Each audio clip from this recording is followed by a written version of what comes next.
বাংলাদেশে প্রথমবারের মতো বাংলাদেশের জামায়াত ইসলামী ঐতিহাসিক সোহরাওয়ার্দী উদ্যানে বড় পরিসরে জাতীয় সমাবেশের আয়োজন করতে যাচ্ছে এবং ঠিক শেষ মুহূর্তের প্রস্তুতি কিন্তু চলছে। যেমনটি দেখছেন যে সারা বাংলাদেশ থেকে আগত যে সকল নেতাকর্মীরা আসবেন তাদের কথা চিন্তা করে সোহরাওয়ার্দী উদ্যানের বিভিন্ন জায়গায় উজুখানা এবং অস্থায়ী টয়লেটের ব্যবস্থা কিন্তু করেছেন। যেমনটি দেখছেন যে রাস্তার ফুটপাতের যে দুই ধার ধরে একদম সারিবদ্ধভাবে ট্যাপ লাগানো রয়েছে, যেখানে সারা বাংলাদেশ থেকে আগত যে সকল নেতাকর্মীরা আসবেন তারা কিন্তু সহজে চাইলেই এখান থেকে উজু করতে পারবেন। এবং যেমনটি দেখছেন যে এখানে কিন্তু শত শত অস্থায়ী টয়লেটের ব্যবস্থা কিন্তু রেখেছেন এবং ঠিক ফুটপাতের পাশ ধরেই এই সারিবদ্ধভাবে এই টয়লেটগুলো রয়েছে এবং সমাবেশ শেষ হওয়ার পরপরই এই স্যানিটেশন ব্যবস্থাগুলো কিন্তু এখান থেকে সরিয়ে নেবেন।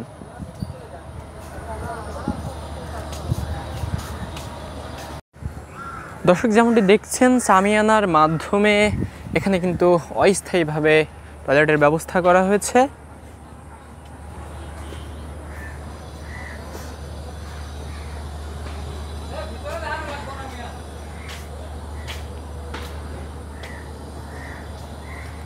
এবং এখানে কিন্তু অস্থায়ী স্ল্যাবও রয়েছে, যেগুলো সমাবেশ শেষ হওয়ার পরপরই এখান থেকে উঠিয়ে নেওয়া হবে।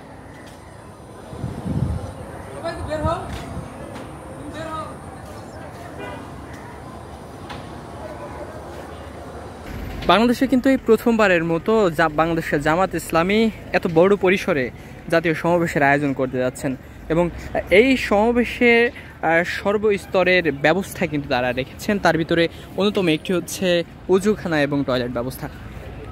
দর্শক, শত শত উজুখানা এবং টয়লেট ব্যবস্থা তারা কিন্তু এখানে রেখেছেন এবং একসাথে কয়েক হাজার যে নেতাকর্মীরা আছেন তারা কিন্তু উজু করতে পারবেন, সেই ব্যবস্থাই কিন্তু এই ঐতিহাসিক সোহরাওয়ার্দী উদ্যানে তারা করেছেন।